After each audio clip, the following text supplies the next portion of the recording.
This is K-12 Tech Talk. K-12 Tech Talk. The podcast by K-12 Techs for K-12 Techs. Real conversations, real arguments, and real banter on trending K-12 technology topics and issues.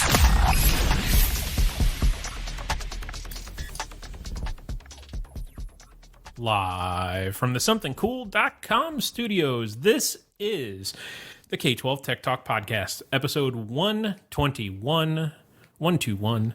My name is Josh, and we're all back. Chris is not sleeping this time, and Mark is here as well. Hello, gentlemen.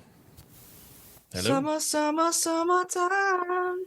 As you can tell, Chris is trying out for American Idol during his summer school time off. Yeah, Mark, you're not in summer school yet. You don't do summer school until the dead of summer. We had our first day of summer school today, and it was the first day of summer school. In the middle of the, you got all of that busyness going on. You have people from other districts coming in, and in the middle of it, I call it a circus.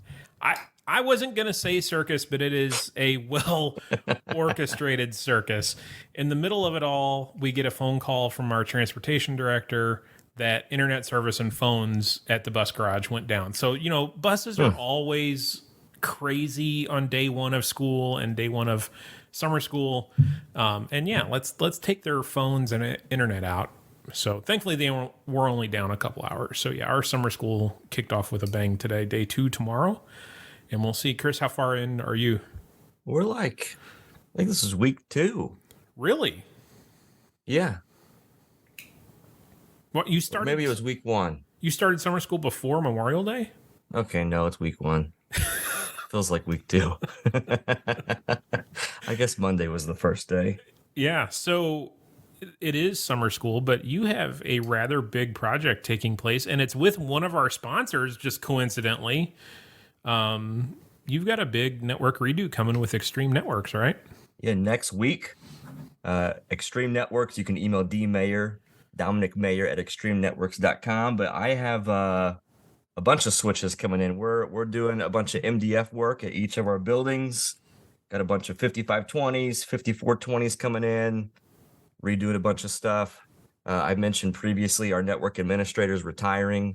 So I'm attempting to put the network admin hat on. That's been cracking me up, pulling configs I haven't touched in a very long time. I actually sat down with Mike, the network admin, today. He retaught me what is a VLAN. Oh, Lord.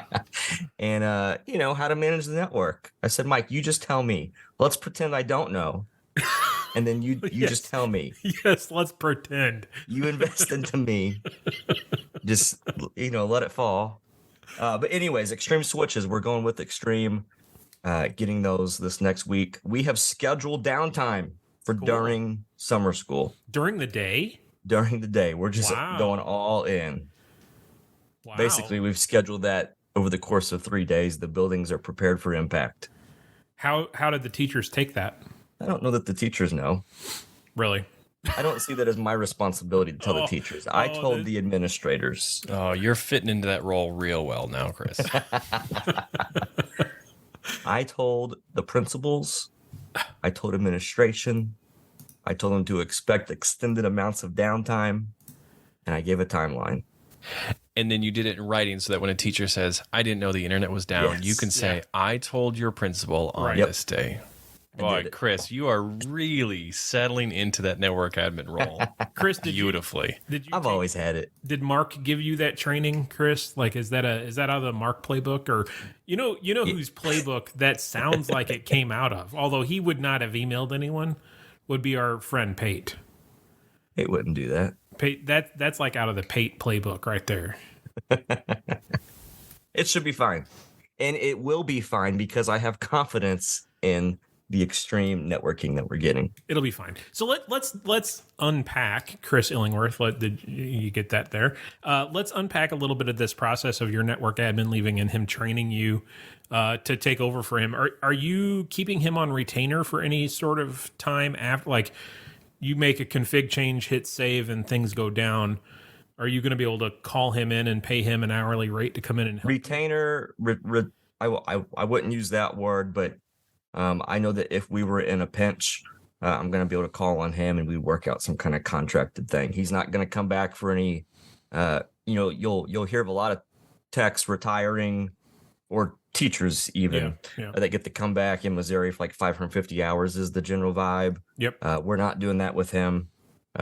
We have restructured our department, so we're trying to move forward and pretend that we can do things without the whole that he's leaving us in. So we'll see. I mean, that's a big chunk of brain trust that's leaving. Yes. And Mike's a great guy. He knows what he's doing. But any district that has had a network admin in that role for such a period of time, they leave. That's a huge brain trust leaving. I will the one of the biggest things I've already seen that I actually didn't know I knew he was working on it, but I hadn't seen the fruit of it yet. But he's been spending a lot of time documenting things. So we do ClearPass for wireless management stuff. So, new Chromebook comes in, we have to mark it in ClearPass that it is one of our devices, that kind of thing. Well, he had, we sat down and we spent time on ClearPass today, he and I, and I wanted to know how to mass import all the new Chromebooks that we're getting ready to get in July when he's gone. Yeah. And he told me we use IT Glue for documentation. And he said that he had made an IT Glue document and he had done screenshots, paragraphs, the whole bit. That's awesome. And that's exciting for me that he's really trying to knowledge dump and do some wisdom stuff to pass it forward. And we've talked about that before, Mark, the kind of that brain dump or that knowledge dump into a document. I've got my guys working on that right now. If one of us were hit by a bus, how would we do things? Mark, I'm sure with a larger department, that's even more important for your team, right? Yeah, it is. I mean, we're definitely working on documentation. It's always a work in progress. I think the biggest challenge I have is writing documentation for somebody else to follow the instructions, not necessarily for you to follow them down the road. I think that's the bigger barrier is, writing things down is the easy part, but doing it in a way that somebody else can follow your instructions. Yeah. And it's always a challenge. We saw that when we more or less did that tabletop exercise in my department of, okay, we lost power, shut down the virtual environment. And I had a document. I knew how to walk through my document. I made sparse notes. I was able to follow my notes. But both of my guys are like, what in the world is this? So they're like, this needs to be edited. I'm like, fine, that's fine. Edit the document. And now that we've gone through it, edit it the way you need it to read so that you can do this without me. And I think you almost have to do that in a network outage or a ClearPass issue, or you pick a service, Mark. You've almost got to walk through that process with someone that has never done it before with that document to be able to document it right. Should we place bets on how long after the network admin retires from Chris's district that his network goes down?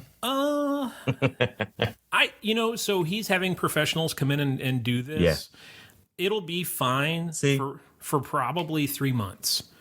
And then, I sent Josh and my good buddy Jay, neighboring school districts, a text today just to open back up, just to make sure that I'm not alone.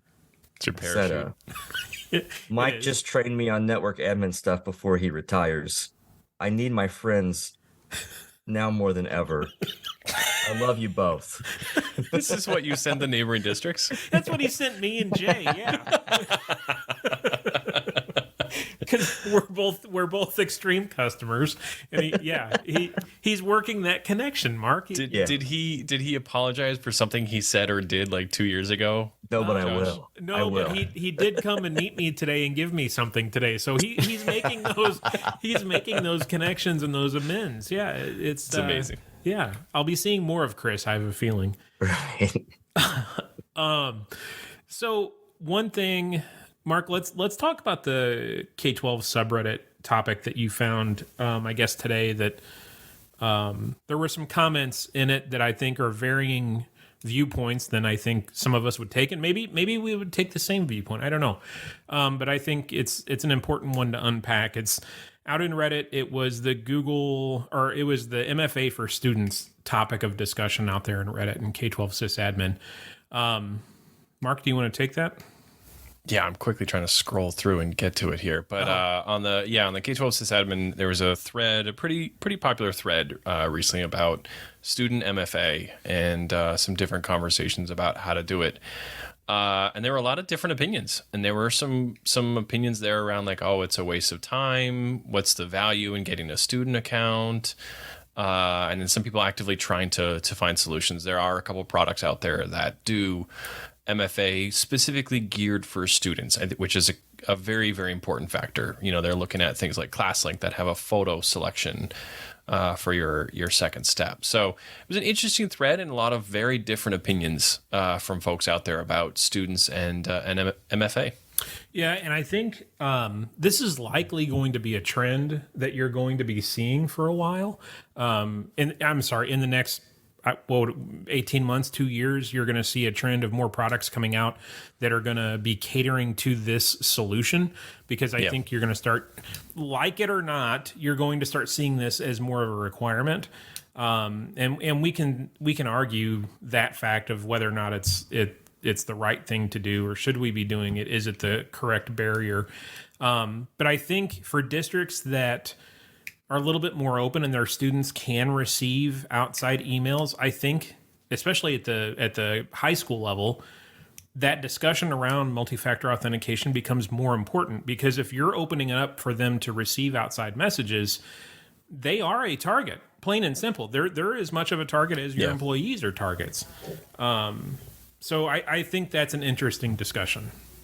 Yeah, there's one comment that kind of piqued my interest. What subreddit are you in? Sysadmin. K-12 sysadmin. And the title of the Reddit or the thread is MFA for students. But one of the comments was, MFA is an impossible task for most schools. Sorry, that's the truth. Students are not the targets. I agree that it's an impossible task if you're looking at MFA in the same way that you do it for adults, with a mobile device and the code and authenticator, all those kinds of things. But you're right, Josh. I think in the next 18 to 24 months, we're all going to be looking at an MFA-like solution for students. Because I don't know about you guys, we're already seeing that students are the target. We're seeing scams that are going after their data. We're seeing scams that are, unfortunately, we were hit with a scam that was going after kids trying to get money. And we saw a very dangerous thread within our district, or a scam with a fake job, trying to get kids to cash a fake check and then do a refund scam. And then also, don't necessarily think about this as a student being the target, but think of it as a domain account. Any account in your domain can be used to move laterally, to move up within the organization. And so I think that's the big target to think about. And I think when you look back into the fall, I cannot remember the name of the vulnerability or the name of the event, but it was someone out on one of these dark web forums asking students to paste their entire global address list from their directory into this. Nice. And then people were going out and taking those global address lists and looking at password dump files to see if they could correlate password dumps along with a student account. Well, I believe, and I talked with some third-party outside entities, I believe we saw this. We saw logins from outside of our domain during the school day that were totally suspicious. We contacted the authorities, and they said immediately, everybody, all issue password reset for all your students immediately. So it happens. It can happen. And that's not even, we don't allow outside email to our students, period, K-12. So that's even a vulnerability without receiving any sort of outside mail. So it can happen. Yeah, the scam I was referencing earlier was a compromised student account that was spreading a phishing scam. So even if you have that block on outside emails, this was a compromised account and used to spread. And it was so dangerous that a couple of teachers fell for it and reposted this fake job opportunity in their Google Classroom or sent it out to students. So for me, it's not about, students aren't the target, or maybe not, we're never going to do this. It's how do I get MFA for students in a way that can work K to 12. Okay, so that, to me, that brings up another part of this discussion that goes along with a lot of cybersecurity insurance is the cyber awareness training. We're doing it for staff, and it's included with a lot of third-party tools like KnowBe4 or InfoSec IQ, or you name the phishing service. They have those videos that you can force people to watch or make people watch. Yep. Is it time? And I know there are people that are doing it for students. Is it time to start having those discussions with students more often? I know we have to do some of that. What is it? Not online presence. Oh my gosh. What's the requirement that we have to do with E-rate that I cannot SIPA? think of? Yeah, SIPA, but there's digital citizenship. Yes. We have a digital citizenship requirement, but is it time to start including cyber awareness and phishing awareness with students at some level? And what's that level? I think high school, probably middle school. And I think you can tailor it to the level, but are we there? Is it time to start doing that? We're doing an annual phishing test for high school students. Are you really? Yeah. It's been that's cool. 2 or 3 years we've been doing it. How's that been going? Interesting. I think the results are better than I expected, but I think one of the things that we are theorizing is that students are just not email users as much as the adults are. No. So I think that's what drove our open rates much lower. That's interesting.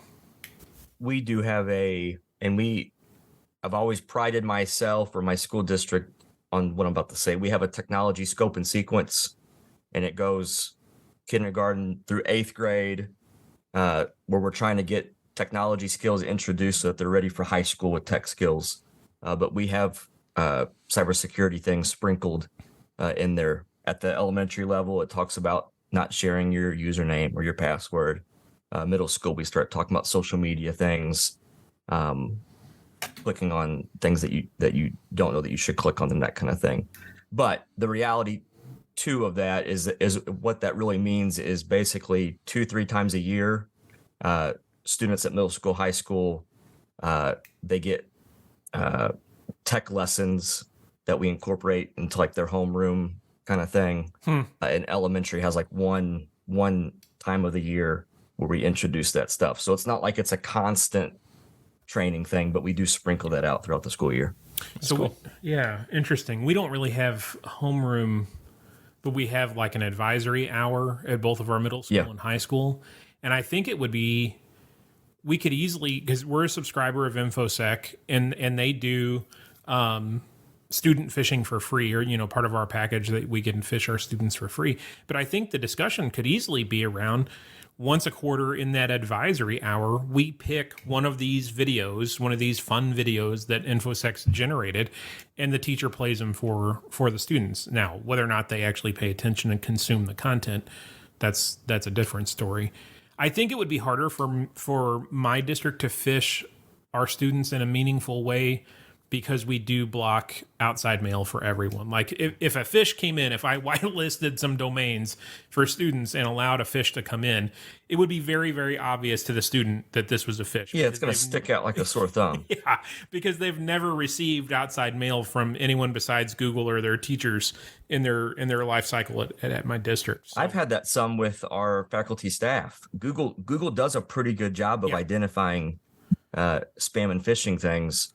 So on those times when I've done a targeted thing and I know it's going to hit this week, and our kind of culture is like, if you get that, we encourage you to call or email us or do a support ticket. Absolutely. And I'm always surprised how many we get where they clearly never get any email that looks suspicious, because like they got that one email and they're freaking out about it. Yeah. We're still getting hit with payroll direct deposit stuff like every day. There was a Twitter tweet, a tweet on Twitter. I don't know what the correct term here is. I saw the other day about some person saying how they find it funny that their employer, this was in the real world, their employer fishes their employees, and he finds it humorous to click on the fish and more or less drive their phishing score up he finds it humorous because he thinks it's a waste of money that the employer is phishing their employees. And it was interesting to watch that discussion, and no one really pointed out that it's likely a requirement of their cyber insurance that they're doing this. It's not because they want to do it, or they think it's fun or a waste of time. They're doing it because their insurance company is probably requiring it. So again, it comes back to that clarity or that discussion of the real reason why you're doing things. I think I've mentioned before, our district does like a monthly newsletter to its faculty and staff for curriculum and all kinds of different things. I always do a tech one, a service that I use from Something Cool actually gives me a security newsletter. I always attach that thing in there. Do I know, or do I believe fully that everybody's clicking on that thing and reading it? Because I'll do here's the highlights. Yeah. I just feel like you're making an attempt. Yeah. When we go down in flames, I'm at least going to say, remember though, every month I did a security newsletter to you guys and we talked about it. Remember the couple times a year we tried to do it with the students as well. Remember we do that cybersecurity awareness month. So we're gonna do a best effort here. So it's not my fault. It's your fault. It's not my fault. It's Mike's fault, and he retired. Again, Chris is really leaning into this new network admin role, like planting seeds so that down the road he can say, "I told you so." Yeah, it's really good. I'm back. I'm proud of you. Speaking of newsletters, we have to say thank you to our besties that we I guess we defined them as besties last week. COSN, for sure. They are our besties. Mark, you texted us today. Do you want to take the pleasure in telling us what you texted us today? I said, "Hey, remember that picture I took of Chris sleeping in the back of the car?" It just got emailed out to thousands and thousands of people by COSN. So last week's episode, we used a photo of us driving with Chris had fallen asleep in the back as our cover art, and then COSN tweeted that out in their newsletter. So Chris snoozing in the back. I love that I felt comfortable with you guys, that I could be vulnerable with you guys, that I could be my authentic self with you guys, that if I need to close my eyes for a few minutes, that you wouldn't abuse that. Now, no. I will say that if I would have drank more than I did when I was in Boston and New Hampshire with you guys, that I fully expected one of you two to use that to your advantage in the future as well. So yes, if you fall asleep in the back of the car and you snore, Mark, Chris, we're gonna take your picture. Did I snore? I think you did. Yeah. Like one little one. I don't know about that. Anyways, I said to Josh, cool guys. Is there an 18-wheeler sneak up on the back of us on the highway? I don't see anything in my mirror, and then we realized it was you, Chris, snoring. Chris. Thanks, guys. Thanks, COSN. Yes. Thank you to our besties at COSN. We're not real sure who is in charge of the Twitter account. I'm going to believe it's Keith Kruger because he just seems like he would be our bestie. Like we would, we could hang. So thanks for sending out that episode in our podcast and your newsletter today. We really appreciate it. And we hope you guys continue to listen. Chris, do you want to talk about Managed Methods real quick? 1000%. So Managed Methods hanging out with us for several episodes now. They are offering that free Google Workspace security audit. They can do Office 365 stuff too.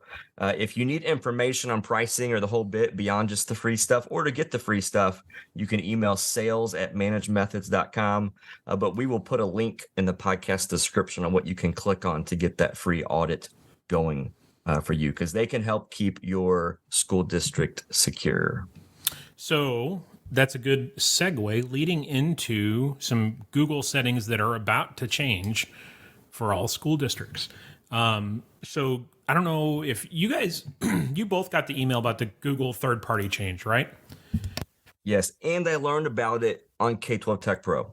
Yes. And if you're listening to this and you haven't joined K-12 Tech Pro, you should. You just go to k12techpro.com, you click on community, you click sign up, get on there because there's all kinds of good stuff on there. Yeah, every time someone joins K-12 Tech Pro, an angel gets their wings.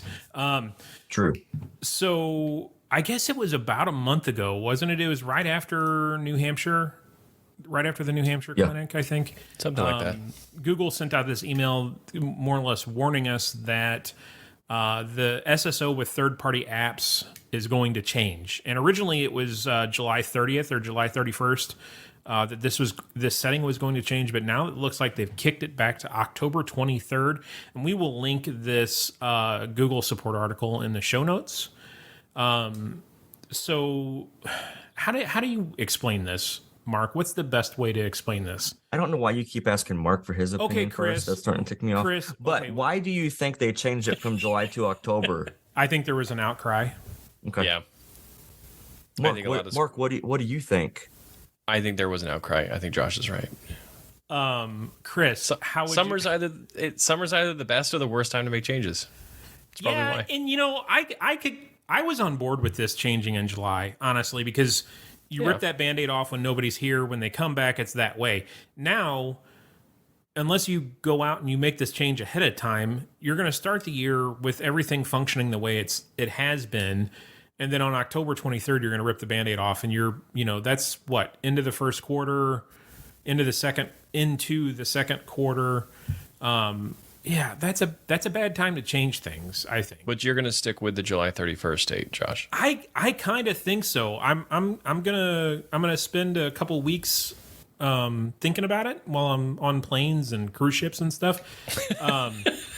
And I will worry about this when I come back. But I kind of like the idea of changing it before kids come back. But we have so many other things changing with Infinite Campus. Like, there's going to be a lot of things changing. So back to the original issue. Chris, how would you explain this to people? We have kids and we didn't really think about it, right? So we say you can't get the TikTok, you can't go to Facebook, like all that stuff is blocked by our content filter. But when you take a step back and you think about third-party applications that you're allowing, a lot of times you're allowing those. You're allowing a kid outside of school, outside of content filter, that they could potentially go to TikTok and click, hey, I want an account, and they just click use my Google account, and they're using their school-provided account to make a TikTok account, which is crazy when you start unpacking a lot of that.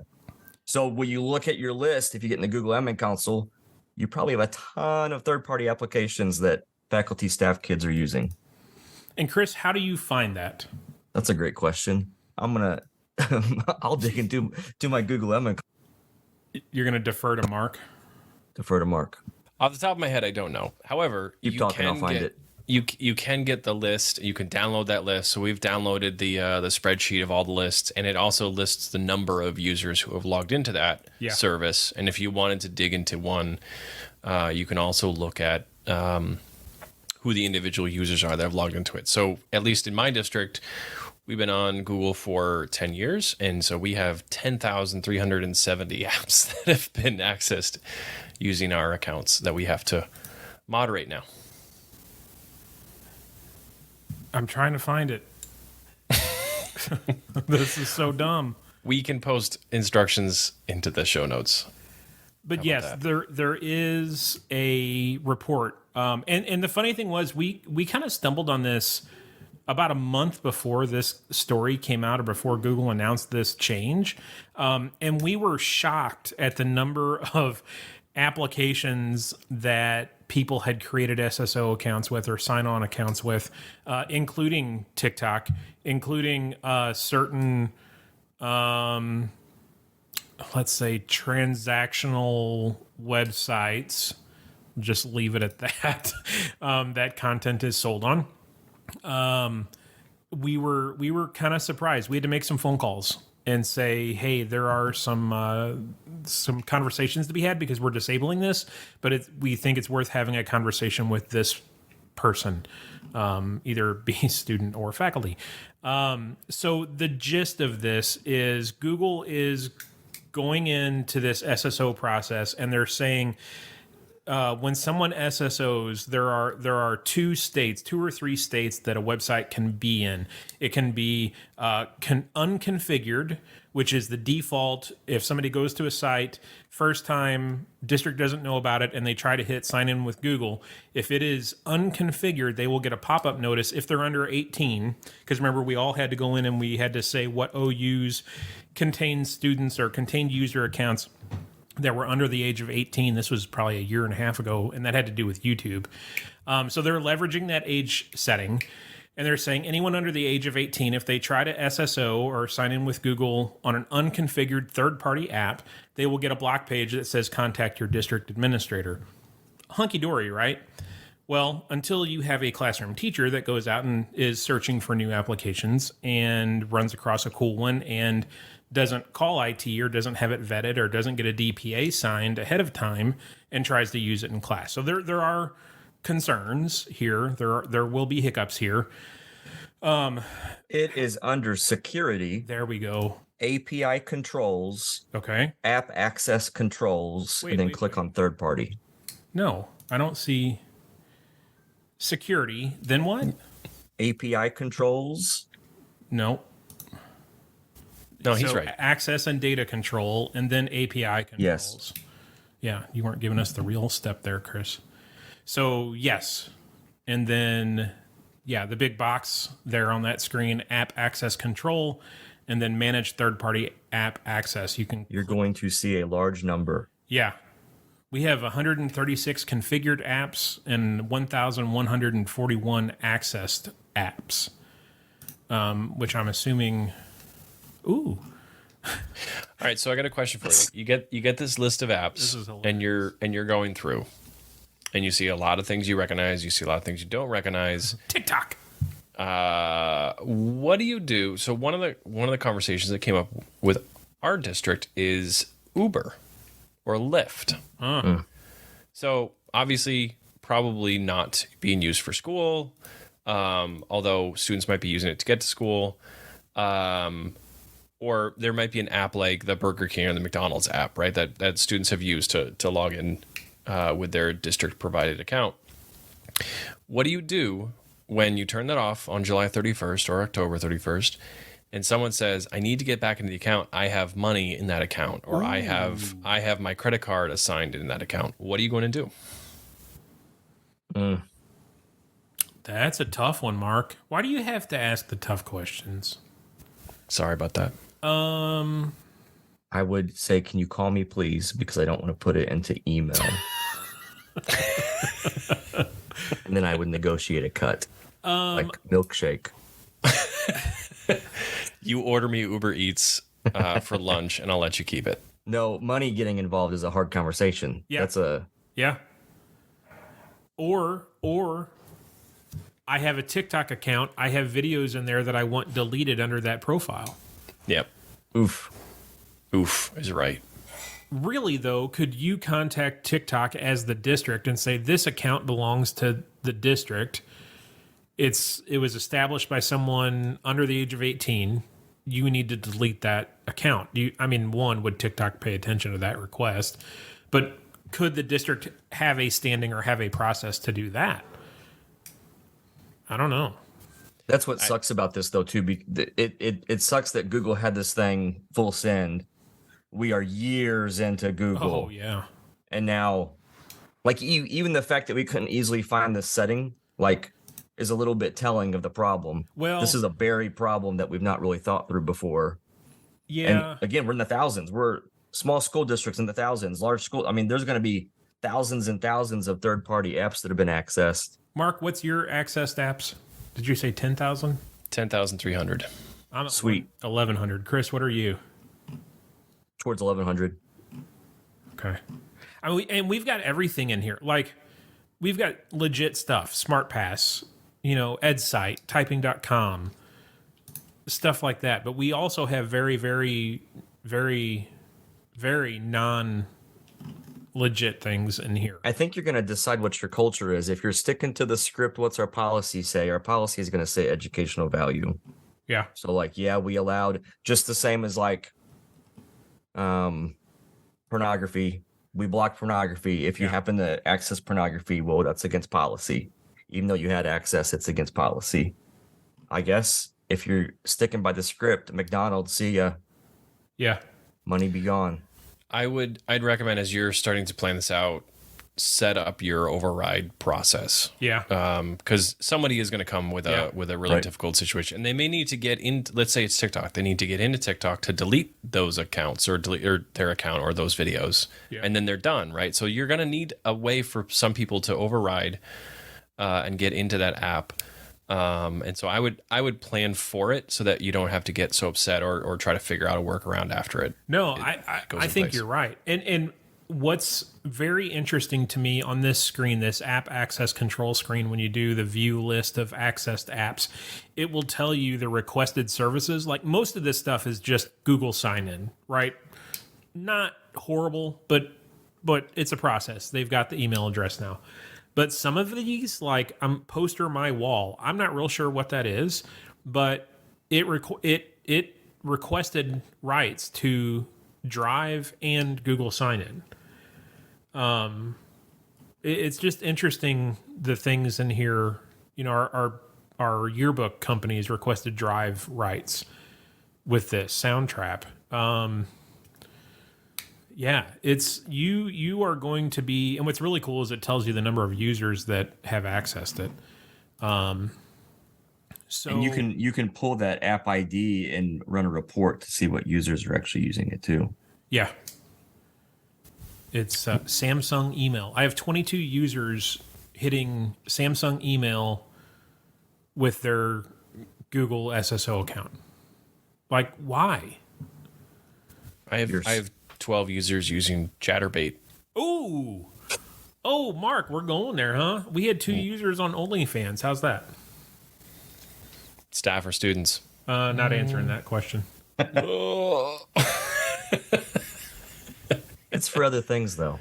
We talked about doing that at one time, the podcast. You have an OnlyFans account? That was Corey. That's why he's not on here anymore. We have 16 people using the McDonald's app SSO with their school email account. Yeah. I would I do like how it shows is it a sign in or is it actually accessing Google Drive, Gmail? I think those are the ones where I'm going to be a little bit more heavy-handed when it's it's an app that wants access to your Drive or your Gmail to actual data. I think I'll be a little bit more lenient when it says they just want to log in with their Google account. I would, and here's the tough part though. I would rather have somebody using the sign in with Google button than creating a manual username and password on that app. Yeah. Oh, hey, DoorDash. So high and low of it. If you leave this setting, if you don't go in here and you don't configure anything, either say yes, this app is valid and it can have access, or no, this app is not valid and it can't have access. Come October 23rd, I said, right? Yeah, October 23rd of 2023. Anything that is set to not configured or blocked will be blocked for people under the age of 13 or 18. So it will really behoove you to go in here and spend some time in on, excuse me, and at least find the sites and services that you know are legitimate, that you have DPA signed for, that you have contracts with, and go in and configure them as approved apps before October 23rd. Because if you don't, your phone is going to blow up. That's a Monday. And why would you do that on?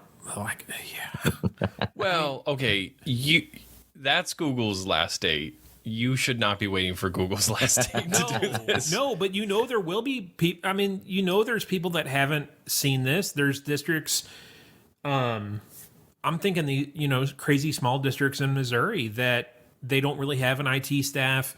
Right. Like, have they seen this? That's gonna be a fun Monday for us to watch. Yeah. So, are you guys gonna go in and proactively go in and change? At least go in and approve some apps that are legitimate. I mean, you're going to have to. Yes. Yeah, I think we're still on track to do it over the summertime. The October date just doesn't make sense. Yeah. It doesn't make sense for us. So. And we've gone through, and like I said, all of the stuff that we know is legitimate. Like, it looks like Edpuzzle, 2,000 users. Yeah, that we've already gone in and we've hit approve.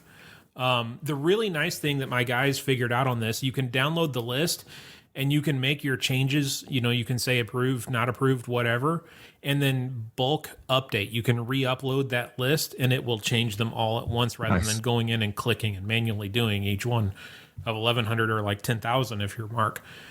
So yeah, you definitely want to get ahead of this. But, okay, devil's advocate here, evil bastard operator from hell thought process here. To me, this is a great way to kind of force the hand of capturing DPAs. Like, you can say, I'm leaving this not configured because I know we do not have a student data privacy agreement for this application. Until we get a DPA signed for this application, it is staying not configured. Now, will that cause pain? Yes. But how else are you going to capture that? I don't know. Maybe I'm a big jerk. Probably. Do you think this is going to... So let's pick on Edpuzzle. Edpuzzle hits my school district. I guess I should be in the loop on DPA stuff, though. I was going to say it could potentially hurt single sign-on, like when a new something is introduced. Sure. Like the craze is going on, everyone's starting to use Edpuzzle. Well, now instead of just clicking on Google because that's what we would recommend, they're all making accounts. Yeah. Like it can almost hurt single sign-on. That was my point. Yeah. So let's leave it. You said that, Mark? Well, I said they're going to make a standalone username and password, which is kind of the same thing. Can you you can choose to let the jungle continue? Can you do that? Yes. I don't think you can. I think they're changing this hell or high water October 23rd. Mark, okay, let's talk about that for a minute though, Mark. If they go in and they manually create an account, username, password, no SSO. By doing that though, they're not really granting access. If it's a website that wants access to Drive or contacts or classroom content, if they go in and they make their own account, they're not granting access to their Drive or contacts or mail, right? True. So, and I think that's Google's big push here is... Yeah, that's the game. It's the value of the content that they have access to.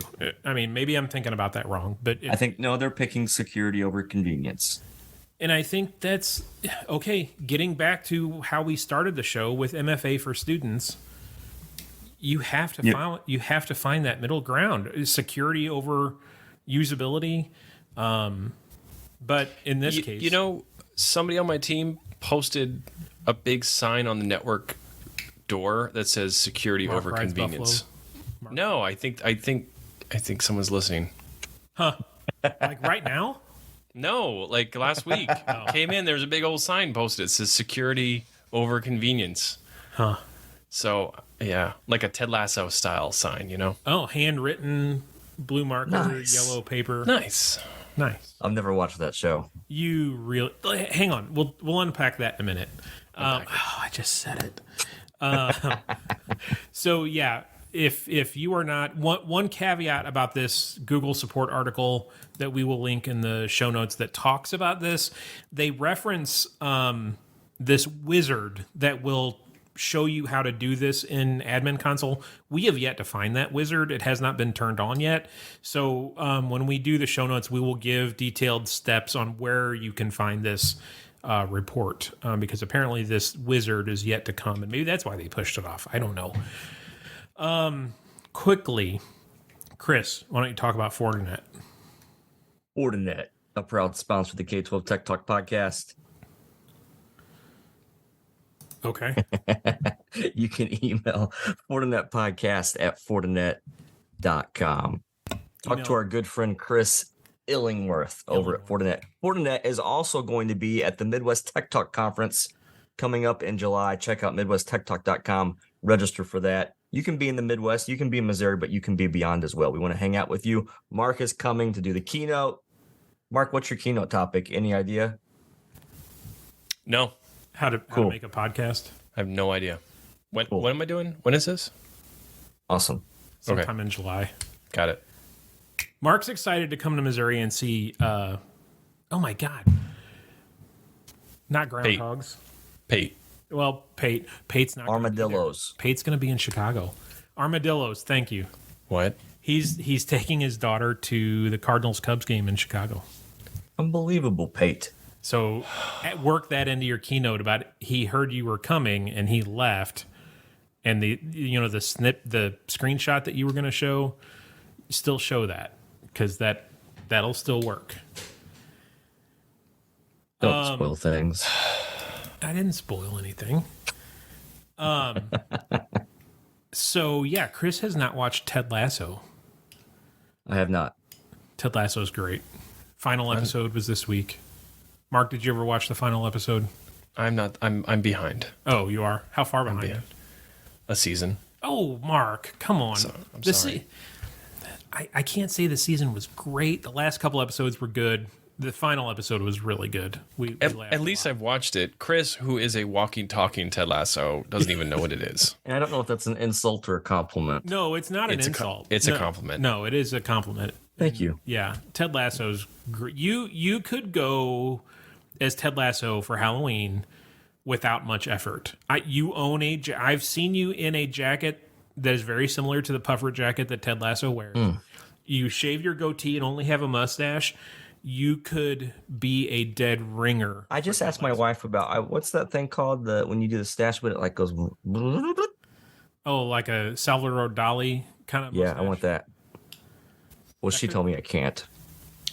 We have definitely made it through the agenda tonight. Yes, we have made it to the agenda. And I said, my body, my choice. Oh, Chris, you don't argue with your wife. Before we leave tonight, we need to talk about NTP, one of our newest sponsors on the show. They offer a suite of products, from endpoint detection to managed SOC, network monitoring, cloud monitoring, phishing services.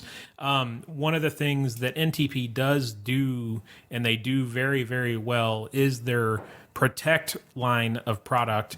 They team SentinelOne Complete with their SOC, their 24/7, 365 SOC, monitoring SentinelOne alerts, and they can take care of your network even when you are away. They have extremely aggressive pricing for K-12 on all of this. Their products include Core, Protect, TVM, and Aware. They can explain all of this to you, but the SentinelOne line is called Protect. If your cyber insurance company is starting to require you have a next-gen EDR solution, you definitely want to email our friend David over at NTP, and his email address is dren, W-R-E-N, at ntp-inc.com. We'll also have a link to their website in the show notes. So contact David. Tell him you heard about him on this podcast. Call him Big D. That's what Josh calls him. I've never called David that. I'm not even sure if he would appreciate that. David, I'm sorry. Oh my God. Chris. We really got to get better at cutting episodes as soon as we're through the agenda. Yeah, we need to learn when we get through our talking points to stop. Just stop. All right, that was episode 21. We hope we're still besties with Kosin after that comment. We will. Some of us are going on special assignments here in the next couple weeks, so we might be a little different. There might be a couple special guests. We're not sure. We do have a potential really cool interview with some high-ranking CISO type folks coming up, hopefully, that we're trying to arrange. So more info on that later as that happens. Any closing thoughts, Chris? Apologies, Chris, Mark? It's been a good day. Good seeing you guys. Mark, anything you want to say? I think I'm happy that we made it through without Chris saying something more inappropriate. So I was fine. I think you guys need to check your thoughts. You were fine. Check your thoughts. You went from Ted Lasso to that comment. He's no longer Ted Lasso. No, he's maybe Beard. What's Ted Lasso do? Like, what's he do? Let's end the episode. We'll talk. Great episode, guys. Thanks for listening. Share us with your friends. Shoot us an email if you have feedback. If you appreciate Chris's weird jokes, let us know. Shoot us an email. All of our contact info is in the show notes. See you next week. Thanks for listening.